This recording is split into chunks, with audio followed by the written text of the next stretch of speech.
Kembali kita bahas terkait dengan kesadaran masyarakat dengan terkait virus corona bersama motivator kesehatan Pak Hendrawan Nadasul yang bersama saya di studio Kompas TV hari ini. Pak Hendrawan, kalau kita melihat tadi kita berbicara soal bagaimana masyarakat apakah sudah paham. Lalu bagaimana masyarakat untuk dipahamkan lagi soal mencegah. Ada informasi juga soal jahe, kemudian kunyit yang untuk bisa meningkatkan imunitas, mencegah corona. Anda kan menunjukkannya seperti apa? Bahwa kunir, kurkumin itu sedang mendunia, bahwa dia antiinflamasi. Tidak salah, jadi baik-baik saja kalau kita konsumsi jahe, kunir dan sebagainya, ada empon-empon dan sebagainya. Tapi jangan perlakukan itu sebagai obat. Ya, jangan mengandalkan itu untuk obat, tapi untuk meningkatkan kekebalan. Karena bagaimanapun virus-virus termasuk corona ini self-limiting, artinya dia menyembuh sendiri. Bahwa angka kesembuhan itu tinggi, jadi kekhawatiran kita takut meninggal, karena kelompok yang meninggal itu kelompok yang lansia. Jadi orang semakin bertambah umur, itu sistem kekebalannya menurun. Itulah makanya mereka menjadi korban kematian akibat virus. Kedua, mereka yang sudah penyakit kronis, gagal ginjal, sakit jantung, kencing manis, ya, itu yang lebih rentan untuk jadi korban dari corona. Tapi tingkat kesembuhannya sendiri ini yang harus dipahami oleh masyarakat. Ya, tinggi. Sangat tinggi. Hampir semuanya sembuh. Jadi kalaupun ada yang meninggal kan 2%. Kalau dari 1.000, 2% cuma 20. Ya, 20 meninggal. Itu pun bukan orang sehat.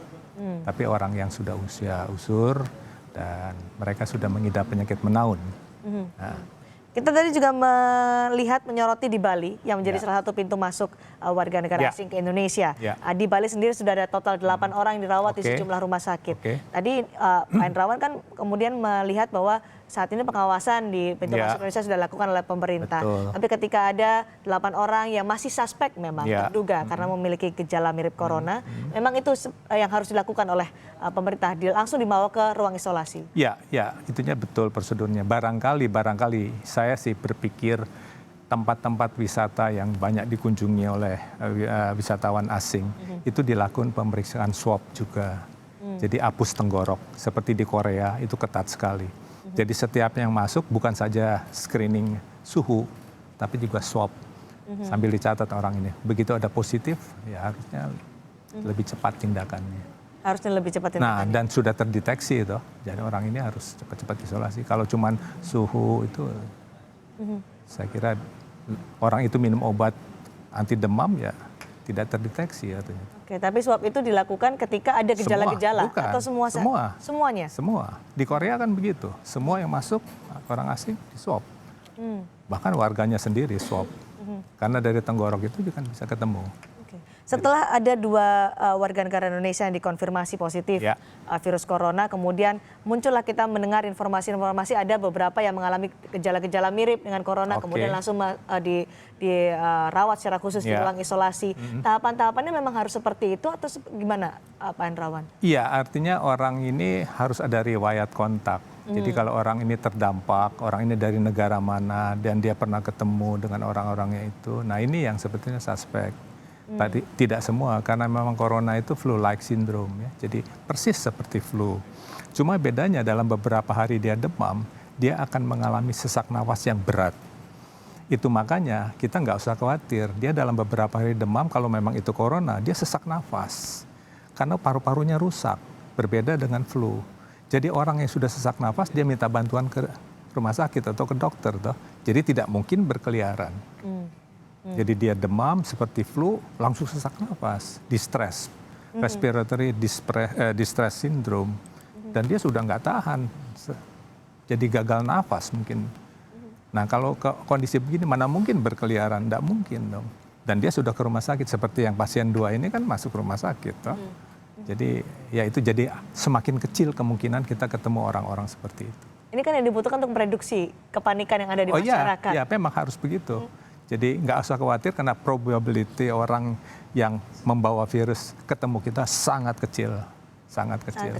Memborong masker tidak perlu dilakukan, Pak Hendrawan? Ya karena ketentuan di Amerika pun masker hanya dipakai oleh orang yang sudah sakit. Orang sehat tidak perlu. Tapi lebih perlu mencuci tangan, lebih sering, bukan sekali 2 kali, lebih sering. Kekebalan tubuh ditingkatkan dengan gaya hidup sehat, nutrisi yang baik, tidur cukup, istirahat cukup, bergerak badan, itu aja barangkali. Sesering apa kita harus mencuci tangan? Karena kita sudah mulai ada kampanye gerakan mencuci tangan 20 detik dengan berbagai gerakan semua sisi dari tangan kemudian dicuci menggunakan sabun. Seberapa sering seharusnya kita kembali dari luar itu pasti. Ya. Kemudian sehabis dari memegang benda-benda di tempat umum, terutama juga tombol-tombol elevator, ya, telepon umum, ya, troli dan sebagainya. Yang kita duga bahwa di situ virus melekat. Virus melekat? Ya. Oke, itu yang harus dilakukan ketika kita berada di setelah dari ruang publik ya? Ya, ruang publik. Apa yang harus dilakukan oleh pemerintah daerah terutama untuk ada di ruang-ruang publik, tempat berkumpulnya masyarakat, berkumpulnya banyak orang di sana, apa yang harus dijaminkan oleh pemerintah daerah? Ya, kalau zaman dulu waktu SARS itu di Singapura kan ada petugas yang setiap jam melap. Pegangan pintu, telepon umum, tombol elevator, troli, semua pegangan tangga itu, railing tangga berjalan, itu semua dilap setiap jam. Ya pemerintah mestinya kan, misalnya terutama Depok yang sudah lebih dekat dengan kasus, siapa tahu ada orang yang berdekatan situ ya mengunjungi mal dan sebagainya, itu harus lebih waspada bahwa tempat-tempat itu yang banyak dipegang tangan itu dilap. Dan bagaimana pemerintah untuk bisa mereduksi kepanikan yang sudah ada di masyarakat? Ya tentu harus pemerintah daerah harus lebih menenangkan, artinya kan kecil sekali kemungkinan Anda tertular.